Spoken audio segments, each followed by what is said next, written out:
Madugtong ko lang mga pare ko sa video na to yung about kay Giannis sa Lakers. Binanggit kasi nitong si Carlos Boozer na teammate nitong si LBJ nun sa Cavaliers. Nagbigay yan ng matinding advice kay Giannis na kung gusto nga raw nito na makakuha ng pangalawang title niya, kakailanganin nga raw nito ang Lakers at mag-rejoin kay Luka at LBJ. At yan yung nakikita ng mga analyst dahil sa critical na rin talaga yung lagay ng Bucks, and anytime pwedeng gumawa nga raw ng hakbang itong si Giannis para magpa-trade at lumipat sa Western Conference.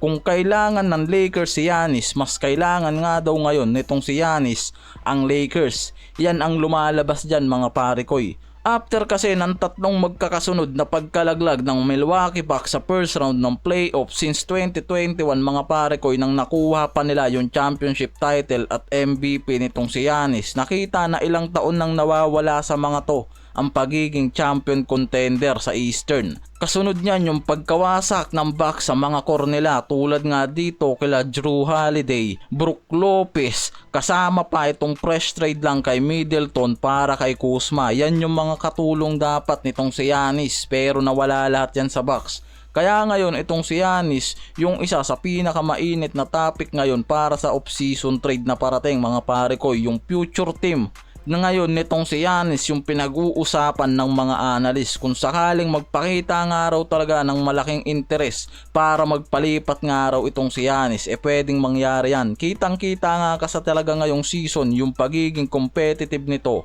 na ipasok at buhatin ngayon ang Bucks para makatagos lang dito sa first round kontra dito sa Indiana, pero hindi talaga kaya at na 4-1 sila dyan sa first round na to na nangyari. Wala na kasing ibang key players ang Bucks bukod nga dito kay Giannis.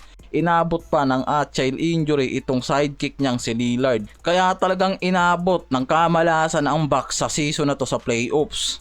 Meron kasing isang dating NBA All-Star ngayon na lumabas at nagsuggest dito kay Giannis na kung gugustuhin nga raw nitong si Giannis na makakuha ulit ng kampyonato, dapat niyang isaalang-alang ang paglipat sa Lakers at makipagtulungan kay Luka at LBJ. Yan yung nakikita ng mga analyst mga pare koy para sa magiging magandang future nitong si Giannis, kasi nakikita talaga dito yung competitiveness niya para lang makatagos dito sa playoffs at makakuha ng pangalawang titulo, pero hindi umuubra ngayon yan dito sa team niya na Bucks. Sa isang panayam naman dito sa USA Today, sinabi rin ni Boozer kung ayaw ni Giannis bumalik sa Milwaukee, ang pinakamagandang team na pwedeng bagsakan nga raw nito ang Lakers. Yan yung mga suggestion ngayon ng mga NBA analyst para dito kay Giannis.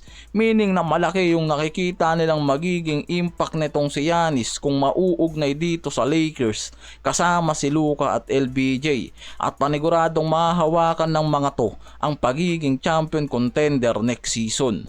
Under contract pa kasi ngayon itong si Giannis sa Bucks mula sa 186 million extension contract niya mula sa 2025 to 2026 season. Isang taon na lang rin yan mga pare koy. Kaya pumasok ngayon yung kontrata niya hanggang sa 2027 to 2028 na lang.